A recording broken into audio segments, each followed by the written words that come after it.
बिस्मिल्लाहिर्रहमानिर्रहीम। अस्सलाम वालेकुम दोस्तों मां तव्हां सभिनी खे पंहिंजे हिन चैनल ते भलीकार थो चवां। दोस्तों मां तव्हां लाइ टेक्नोलॉजी जे हवाले सां रोज़ानो के नवां वीडियोज़ खणींदो आहियां। अॼु बि तव्हां लाइ मां टेक्नोलॉजी जे हवाले सां हिकु नऊं वीडियो खणी आयो आहियां। दोस्तों मां अॼोके हिन वीडियो में तव्हांखे इहो ॿुधाईंदुसि त पाण ऑटो रिप्लाई व्हाट्सएप ते कीअं रखिजे, कंहिं बि दोस्त खे ऑटो रिप्लाई कीअं कजे। तव्हां हीअ तस्वीर ॾिसो त हीअ जेको दोस्तों ॾिसो, मिसाल तौर ते मां हिन वक़्तु ई पंहिंजो खोलियो आहे व्हाट्सएप। हिते मां कंहिंजे कोई हिकिड़ो मैसेज कयां थो, हाय जो लिखी मैसेज थो कयां। मां जीअं जो हाय लिखी करे मैसेज मोकिलियो आहे, इन खां पोइ मुंहिंजे दोस्तों हिन जी हिकु ऑटो रिप्लाई अची वेंदी।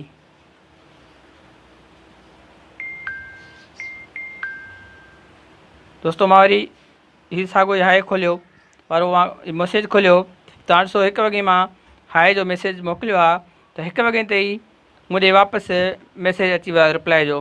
त मैसेज करण जी महिरबानी, असां तव्हां सां जल्द राब्तो कंदासीं। मथे लिखियो पियो आहे ऑटो रिप्लाई, मतिलबु त इहा ऑटोमेटिकली रिप्लाई आहे। जेकॾहिं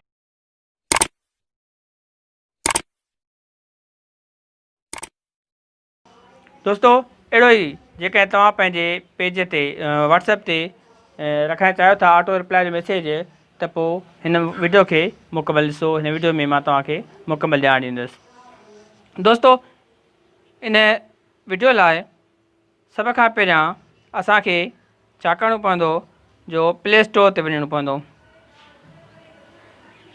दोस्तों प्ले स्टोर ते वञी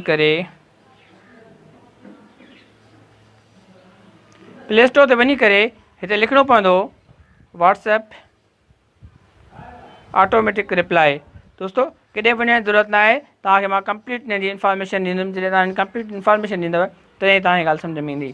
हीअ तव्हां ऑटो रिप्लाई जो हिते मां एप्लीकेशन इंस्टॉल करे छॾी हुई, तंहिंजे करे मूं वटि इंस्टॉलेशन ऑप्शन न पियो अचे, ओपन जो इंस्टॉल ऑप्शन अची रहियो आहे। हिन खे असां ओपन कंदासीं।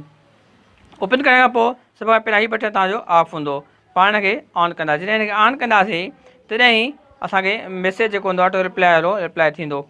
इन खां पोइ हिते ऑटो रिप्लाई टेक्स्ट आहे, टेक्स्ट तव्हां एडिट करे कुझु बि पाण टेक्स्ट लिखी सघो था। जेकॾहिं ऑटोमेटिक लिखियलु आहे उनखे तव्हां मोकिलणु चाहियो तव्हां उहो मोकिले सघो था।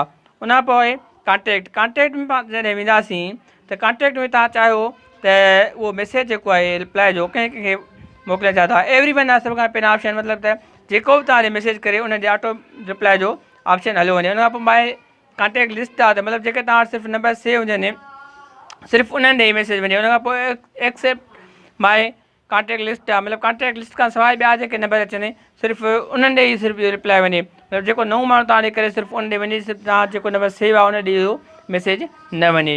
उन खां पोइ आहे एक्सेप्ट माए फ़ोन कॉन्टेक्ट, जे फ़ोन कॉन्टेक्ट आहिनि उन्हनि खां सवाइ ॿियनि ॾे वञे। दोस्तों इहा हिन जी सॼी सेटिंग आहे। इनेबल ग्रुप, तव्हां कंहिं ग्रुप खे इनेबल करे सघो था, कंहिं ग्रुप में बि तव्हां ऑटो रिप्लाई मोकिले सघो था। हिन मक़सदु आहे त दोस्तों तव्हांखे जेकॾहिं हीअ असांजो वीडियो पसंदि आयो आहे त तव्हां उमेदु थी कजे तव्हांखे ज़रूरु असांजो वीडियो पसंदि आयो हूंदो। पंहिंजे कमेंट बॉक्स में ज़रूरु ॾींदा दोस्तों। अल्लाह हाफ़िज़।